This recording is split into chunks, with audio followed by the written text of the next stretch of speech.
with Doncic on the floor. They led by as many as 46. And to channel a little Jimmy Johnson, the former Cowboy coach. How about 10 Mavericks? Wow. Doncic and the Dallas Mavericks are going to the Western Conference Finals.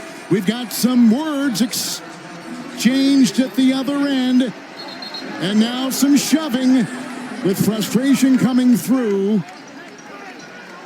And the horde of people from both sides. Well, Boban felt that Aaron Holiday kind of showed him up. Closing moments, all Boban was doing was dribbling the ball up and was going to dribble it out.